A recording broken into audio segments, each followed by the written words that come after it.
Christmas is finally here, and with the ending of this joyous season, it is finally time to lay to rest the last short story from the Hellraiser holiday special. And what an absolutely fun book this has been. If you haven't seen any of these yet, there's two previous videos, one dealing with a knockoff Lamarckian configuration, and another dealing with a golem that never really had the power to do anything. And while both of these stories were absolutely fantastic, I think this last story is probably the best out of the entire book, and one that really holds a cool mystery throughout the entire thing. And by the end of it, I had to read it a couple times to actually understand what was going on, but it ended up being the best of the three. When it comes to the story, when it comes to the artwork, everything here is done just a little bit better. It hits the perfect middle ground of not being too fun and too wacky, while not being too incredibly sad and realistic. And with this story, we'll finally get to see the conclusion between Face, the armor, and the librarian, and their Christmas journey from Leviathan. Now, this last configuration that we're about to see is actually from Leviathan itself, the creature,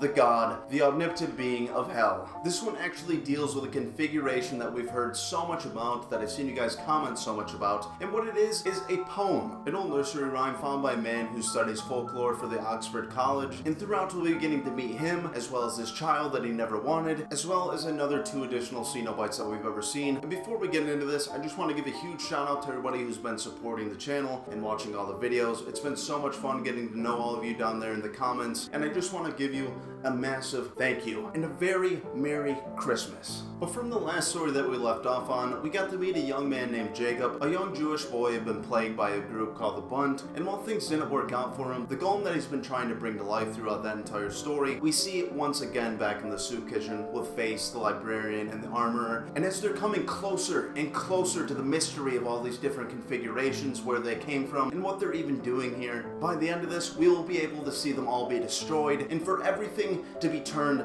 back to normal. Wretched thing of disorder. There is a solution for your kind in here somewhere. How to flay children, how to tempt souls, how to pierce the privates for maximum.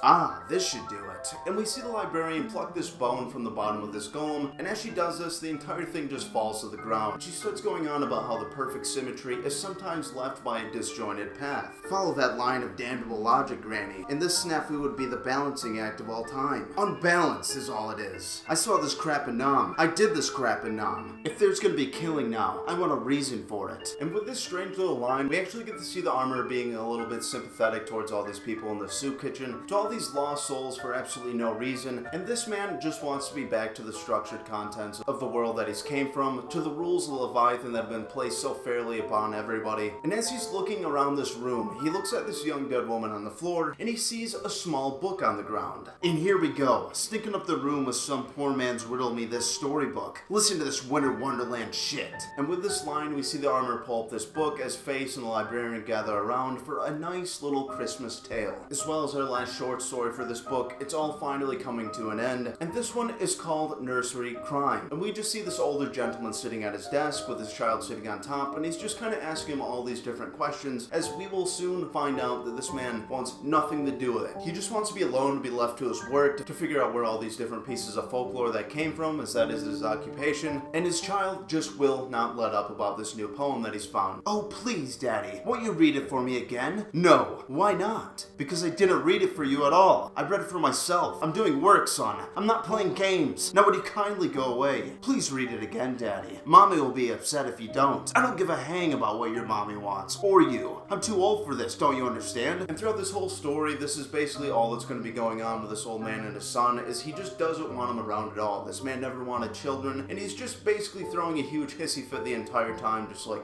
no, get out of here. I don't need these questions. I don't need you around. You've been an absolute stain on my entire life, and you are just making all the more worse just by your very presence being here. I'm 57 years old, Charles. I've been a professor of British folklore for 25. I'm near retirement. It's time for me to start relaxing, taking sabbaticals, spending time reading, traveling. But then you were born, weren't you? And now I'm a damn nursemaid half the time. Isn't that right? And with this man's bad attitude, we mostly just see his child throughout this entire thing as well. Just kind of, it actually seems as if this kid is trying to egg his father on, just constantly asking me all these different questions. And they both both just kind of seem to get obsessed with this new nursery rhyme that he's come across, and that is all this kid wants to know. He wants to know about the crows. He wants to know what it means. And while this kid looks very small, you would never be able to tell by how articulate and smart this little kid is. He actually knows quite a bit about these different nursery rhymes, and he is just begging his father to figure it out. And it is very apparent that he's trying to lead him to something towards the end of this thing. Come, Daddy, forget all that. Tell me what the crow poem means. What means? The crows fly down to London town. What it means, you know. Like how London Bridge is falling down. It's all about the Vikings invading us. Charles, please just stop this. Stop asking me questions all the time. Go to your mother. I don't want to do this anymore. And we see this older man's wife walk into the room. This happens basically every single night. She walks in, the young child is bothering the father, and he just absolutely cannot take this, and he's always just telling his son about how much he doesn't want him, and how he never wanted to live this life, and this lady is just kind of getting sick of this. That's enough now, Edward. Should be ashamed of yourself, talking that way to your son. It's a wonder you haven't traumatized the lad. Well, you're as much to blame if I have. I wouldn't have married you if you hadn't assured me you were barren, you old sow. You tricked me. You knew I never wanted children.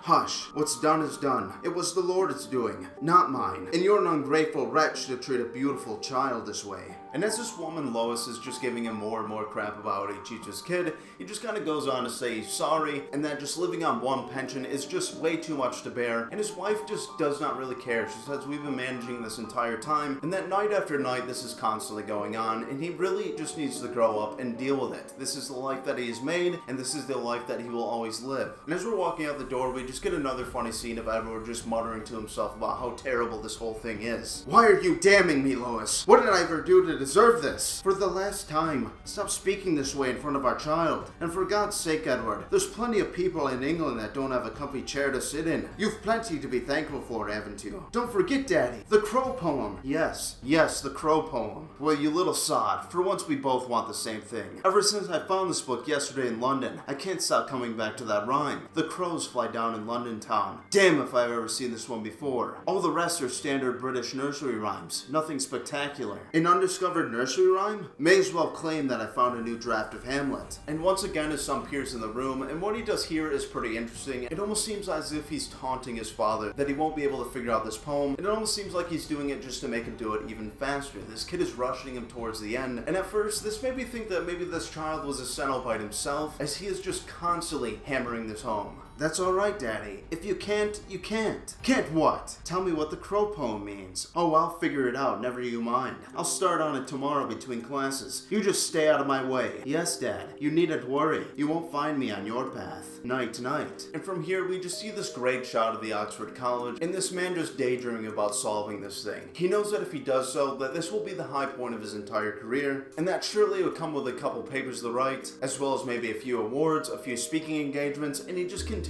to daydream about this thing. But the problem with this is that none of his colleagues have ever heard of this, and he can't even find anything that even vaguely relates to it. But nonetheless, this man is absolutely determined to solve this. He knows that this will unshackle him from the burdens at home, from his wife and his young child, these things that have just brought him so low. And with the next couple panels, we see him coming home, and once again his child is just badgering to figure out what this poem means. Daddy's home. Did you find out what the poem means, Daddy? No, I haven't yet, but I've made some progress. Now you run along to Mommy. I've got some research to do in my den. I'm very tired, so I shan't be able to read to you tonight. I will see you tomorrow, Charles. And we see the young boy Charles look at him with these devilish eyes as his father's walking down to his den. And within this boy's eyes, we see plotting, we see contempt, and the more and more I'm reading this over and over, the more this kid seems like he may be pure evil incarnate. Yes, Father. Thank you, Father. I'm quite looking forward to it. Alright now, been working all day and night. Try to stay awake, old boy. Think. The oldest rhyme in the book is 15th century. The newest is 17th century. But the florid capital letters on each page are a typeface called Alphabet Diabolical, the devil's alphabet. It wasn't designed until 1834, so the book is 19th century or newer. So when was it written then? Once more, give me please a farthing, sir. A farthing was a quarter penny. By the 19th century, it was practically worthless. Even half pennies weren't written about anymore by then. What would they have used instead if this were a newer poem? A shilling? Give me please a shilling, sir. sir. Give me, sir, your pay. Yes, it scans. And as Edward is realizing that this poem may actually be an authentic, unfound nursery rhyme, something that could boost his career to no ends, something that could help him write the book that he's always wanted to on folklore, he finally begins to fall asleep in his chair. And as this happens, we see young Charles walking up once again, being as quiet as a mouse. Are you asleep? Well, pleasant dreams. And with the next couple panels, we see this old man Edward in a very interesting dream. We're seeing the sun shine, and this is something you're going to want to remember for later, as we're seeing this small pig. We're seeing all these fairies, all these cherubs and everything, and this man could not be happier. Oh, what lovely creatures. So odd, I've never noticed them before. Well, hello there, my lady. What brings your winged self near? Going to sprinkle fairy dust on the old professor, eh? And as this man is just kind of frolicking, we start to see something emerging, as well as some more words from the poem book, and this is where things will start to be made a little more clear if you read this a couple times over, as we start to see this plague doctor walk up on him. What is that? Give me a farthing, sir. Oh, give me, sir, your pay. You cannot spend your money, sir. The crows are here to stay.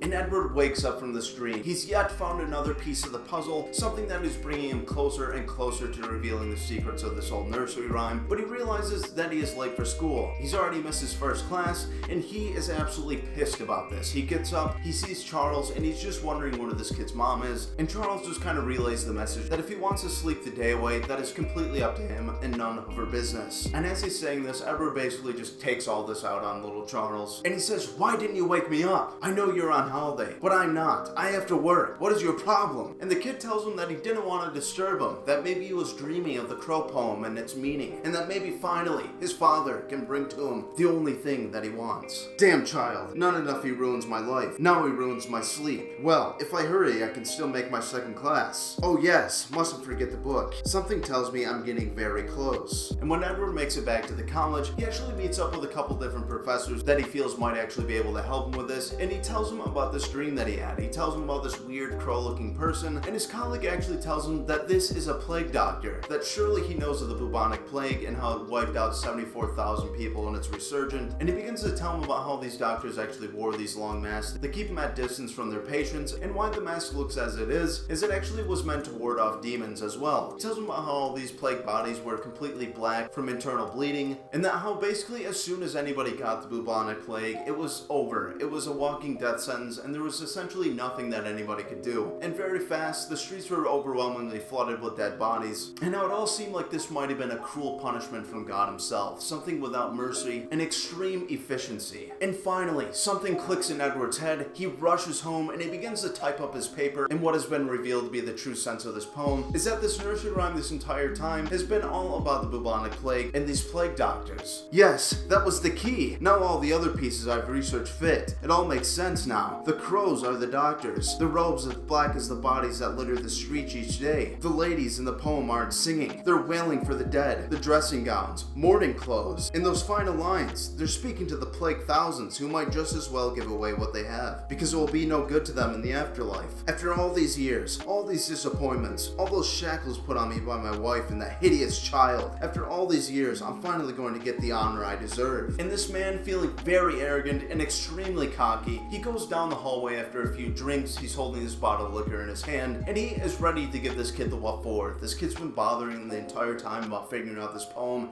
telling him that he can't do it, and he just wants to give a huge fuck you to this kid. Charles, where are you, you little demon? I've solved the damn puzzle. Lois, where's Charles? What's the matter with you, woman? And as Edward is walking down the hallway, we see Lois sitting on this couch, and she is completely stiff. Her eyes are black in the background, and as Charles is walking into his den, he sees this young boy sitting in a circle of candles. Who would have thought that throughout this entire story, that this young boy would be doing some weird occult shit just like this? And standing next to him appears to be a plague doctor and another man with a very oddly shaped head. Here I am, Daddy, in your den. Don't mind Mummy. I know she looks as if she's seen a ghost, but she'll be alright. I'm glad you solved the puzzle. What the devil are you talking about, Charles? Who are these people? And we get this close-up image of these two, and they look completely terrifying. We see one resembling a plague doctor, and next to him, a man that reminds me of somebody straight out of Nightbreed, one of the monsters from Cabal the book. This crescent moon-shaped man. These are my new friends, Crow and Moonface. Only they're not people anymore. anymore. They used to be people, Daddy, just like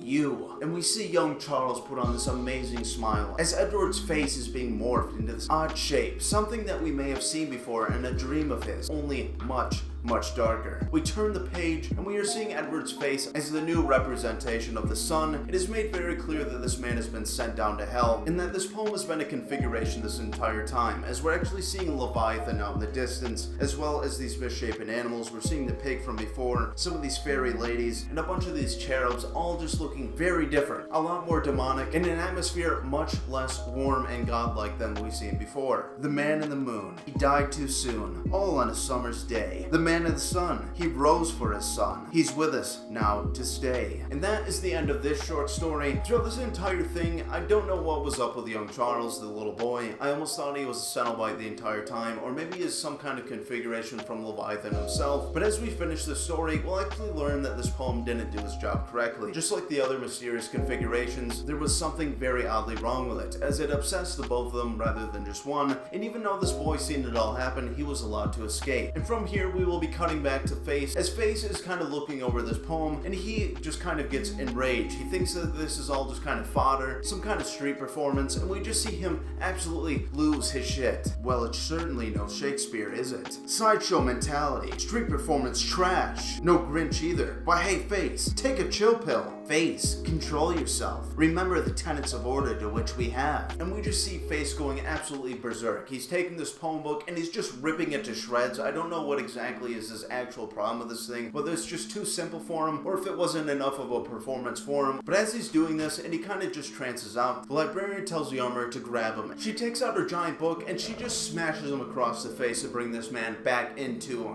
this earthly reality. Ahem, I applaud you both on your improvisation, and I beg your forgiveness for my overreacting. My only excuse can be these configurations we've been studying, supposed tools of order, actually rife with anarchy. The Ozert's puzzle box, an irregular last-minute addition to an otherwise straightforward trolling for souls. The golem, never truly a puzzle, instead a deception out of a step with the rules, and capable of bringing across the cenobites. And the storybook's obsession was as much the child's as the father's, yet the youth was allowed to escape, together working off one another towards some kind of indiscriminate critical mass. This isn't the way of Leviathan would wish to win the war on the flesh, yet what can be done to make things right again? And we basically see Armor come up with a solution on the spot, something that I thought would be solved a little more methodically and a little bit more complex, but essentially what he does is pull out this skull from somewhere, as this man's basically shirtless, I don't know where it came from, but it is filled with dynamite, as well as some other modifications, and we get this great close-up of the Armor himself, kind of looking very David Bowie-esque, and he just says, let's blow him straight all the hell. Is this going to work, Armor? Damned if it does, damned if it doesn't. And together, they all clasp their hands in a joyous fashion to detonate this machine. We cut to another panel where we're seeing the building from the outside, and we're just seeing light come out from the windows. And as we turn the page, we are just seeing all be set right. We see the soup kitchen back to normal, all these people brought back to life, and underneath the Christmas tree is no more configurations. Looks like it all worked out for the best, huh, Suze? Best being relative, Jetty. These poor folks are back on the streets too soon. I know, but for now, a little food, a few donated presents, and as these two are talking, they go to the tree to pass out some more Christmas presents to the kids, and they notice that there's a couple packages missing, and one of the men is actually a little irritated at this. He knows that under this tree there was some kind of weird puzzle box, some strange statue, and some shoddy little book, and he thinks that maybe somebody made off of these different presents, but inevitably, they just kind of gloss over this and realize that it's been a great day, and nobody is none the wiser anyways. The kids are having fun, everybody's getting some food in their bellies in this cold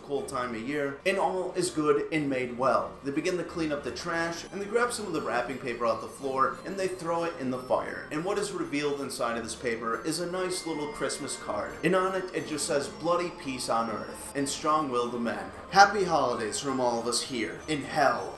And that is essentially the end of the Clive Barker Hellraiser Holiday Special. An extremely fun story, and one that I'm so glad that you guys commented, as I probably would have never picked this thing up or knew about its existence at all. And such a neat idea. It's been so interesting to see how far Clive Barker goes in different kinds of medias. And when it comes to the comic books, all these different writers all coming along to write all these different short stories. It's probably one of my favorite comic formats of all time, as it just gives us so much different kinds of artwork, so many different writing styles and stories to come. It really remains to be be one of my all-time favorite comic book series yet. I have so many other different comics, from the Twilight Zone ones from the 70s, as well as a bunch of like 3 different horror stories, and all these other monthly release short story comic books, but none of them hit quite as hard as the Hellraiser ones. Even when Creepshow comes out, it's got a couple good ones, but for the most part, it's just very silly madness. To whereas the Hellraiser gives us so many different genres, so many different views to the inside of this universe, and I think it is something truly special. So if you can find this thing for yourself, I definitely suggest picking up a copy, or at least one of the other ones, as it is sure to bring you some kind of joy.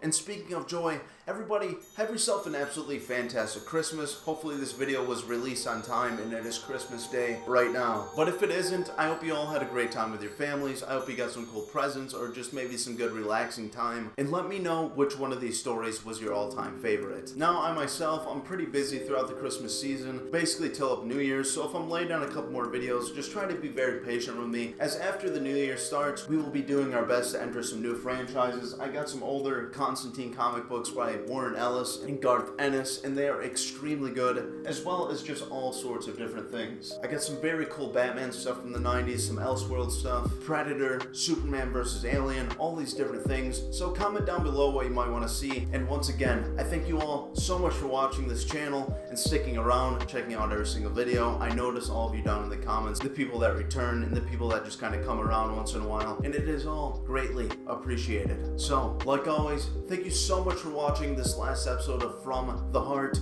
and I cannot wait to see you on the next one. Have yourself a merry little Christmas.